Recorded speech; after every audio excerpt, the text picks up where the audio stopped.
खुलुमबाय Bodoland news 24 नोंथांमोनखौ बरायबाय।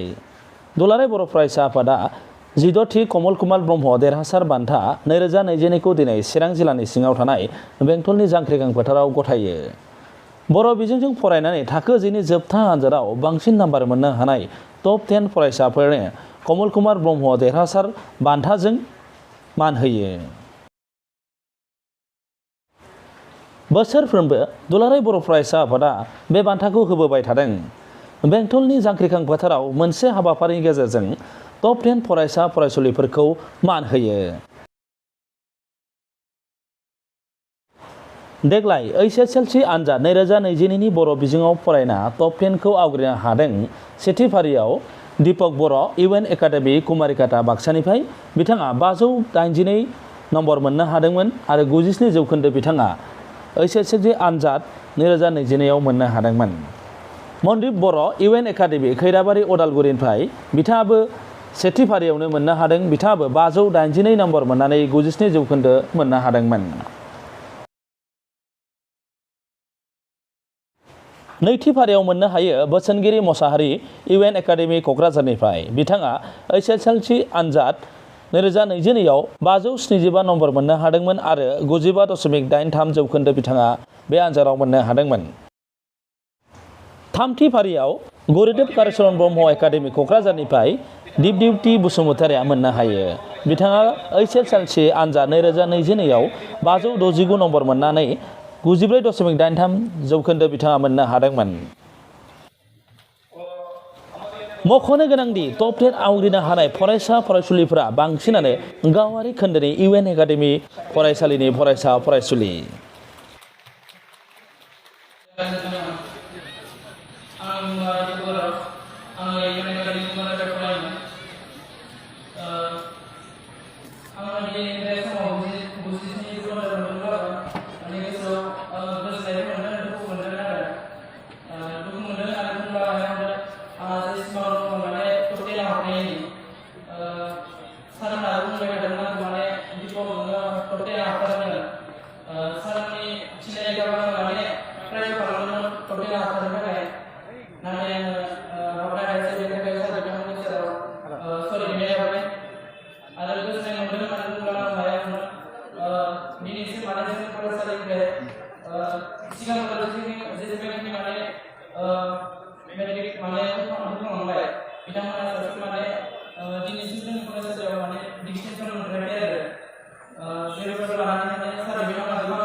malah yang itu dia aja. Ketika saya semua dalam dia semua Indonesia ada yang ini juga dia. Di mana kalau saya juga ingin terjadi di mana ada mobilnya yang ada, mobilnya itu sama dalam di mana kalau ya mobil itu bukan beda, saya kira kalau di mana dalam di mana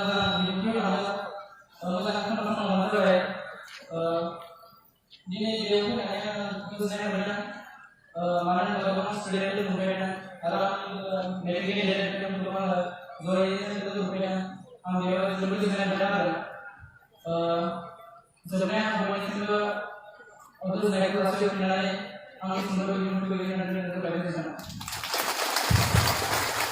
Kalau berjalan di Papua, kita berada di Papua coba nazarin kita kasih kita bersatu semua sahabat terbangun, ambil semua mau di Papua, musuhnya kalau korenai ada kalau tangki serau, bukan korenai.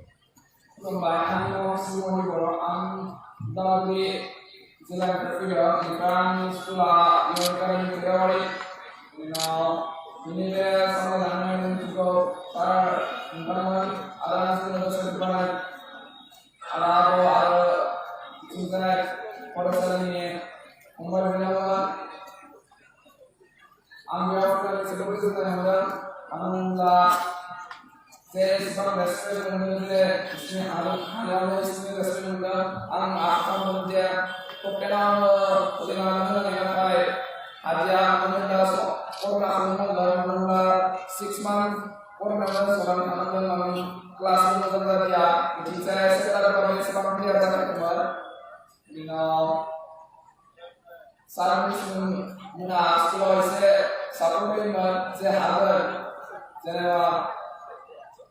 kelas sekitar dia ada coba tahu dalam harian ada saran semua sabar kalau lalu saya ayat dalam sabar kalau saya hari itu dia kasih hari ini now anak kompai itu frequent listening 2022 orang meeting aja kompai itu kompai sana saya hari itu dia orang hari kasih coba ini now mobile itu sekitar apa mobile itu berapa time saya mobile itu jalan naya maaf bahaya dia itu kalau saya sama isinya naya ini now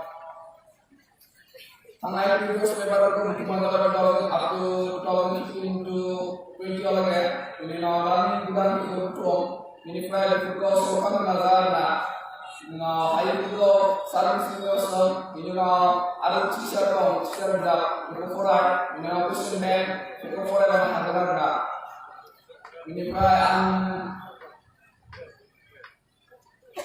Luigi di sekolah sekarang serius mau jadi tugas dengan jelas semua di sekolah serius ada tugas dengan Yosa isme sekarang di kota Tangerang yang hadirkan dari Tangerang. Ini dari orang dari sampai ke Bangla. Ini ayat itu kalau ini sedikit.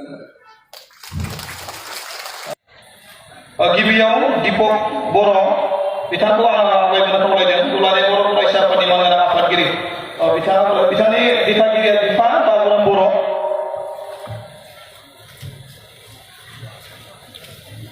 हमारे यहाँ उपस्थित special guest साहब citation की बोला करने में अनुरोध कराई और मन दिबो बिचारा को भी मुख्य दायित्व पड़ेगा मन दिबो बिचारा सेफ्टी पासियों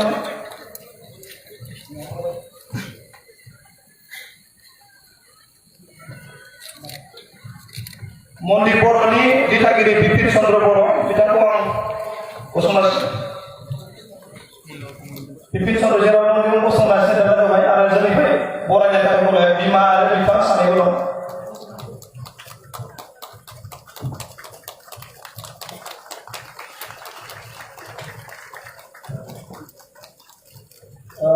सिडली बियारनि एमएलए जयन्त बसुमतारी साहेब बिथाङा फोरमायगोन।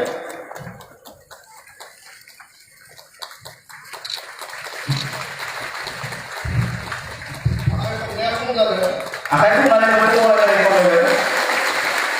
स्टेजाव जायगानि आंखालनि थाखाय जोंनि गार्जेन आरो स्कुलनि मानगोनां बिथांमोनखौ गाहायावनो बरायनाय जासिगोन। आङो निमाहा बिदों बिथांमोनखौ स्टेजाव लाबोनांगौमोन, नाथाय अखानि थाखाय एसे आखा फाखा जादों। मावथि बिथांमोनखौ आङो खावलायदों जे बिथांमोना जे बोसोनगिरि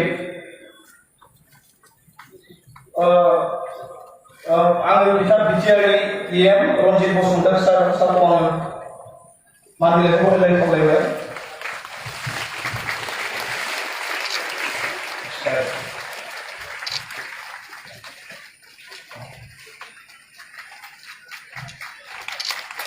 गोजोननाय थाबाय सारनिसिम गासैखौबो आंखौ फरायनानै खावलायबाय। थामथियाव दङ दिपज्योति बसुमतारी। आङो बिटिसि सोलोंथाइ बिफाननि बिथोनगिरि जगदीश प्रसाद ब्रह्म सारखौ मान बिलाइखौ होलाय खावलायगोन। दिथागिरिखौबो आङो गसंनानै सायख'नानै खावलायबाय। दिनैनि हाबाफारिखौ दैदेनो दुलाराय बर' फरायसा आफादनि आफादगिरि दिपेन बर'आ बे हाबाफारियाव नुजाथिदोंमोन बिटिसिनि इएम रनजित बसुमतारी आरो एमएलए जयन्त बसुमतारी बिथांमोना। गेदेमा सुबुंफोर, फरायसा फरायसुलि, फोरोंगिरि आरो दिथागिरिफ्रा बे हाबाफारियाव नुजाथिदोंमोन। आसामनि दाब दाब जिल्लानि फरायसा फरायसुलिफोर, दिथागिरि आरो फोरोंगिरि गेदेमा सुबुंफोरा बे हाबाफारियाव नुजाथिनानै बे हाबाफारिखौ जाफुंसार होदोंमोन। मख'नो गोनांदि गावारि खोन्दोनि बर' बिजोंनि फरायसालिफोरानो गासिबो टप 10 मासिफोरखौ आवग्रिनो हाजोबदों। ओरैहाय बिटिआरनि जिल्लाफोरनि गेजेराव बाक्सा जिल्लानि फरायसा फरायसुलिफ्रा टप 10आव बांसिन आवग्रिनो हादों। बेराफारसे चिरां जिल्लानि सासेबो फरायसा फरायसुलिफ्रा टप 10आव मासि आवग्रिनो हायाखै।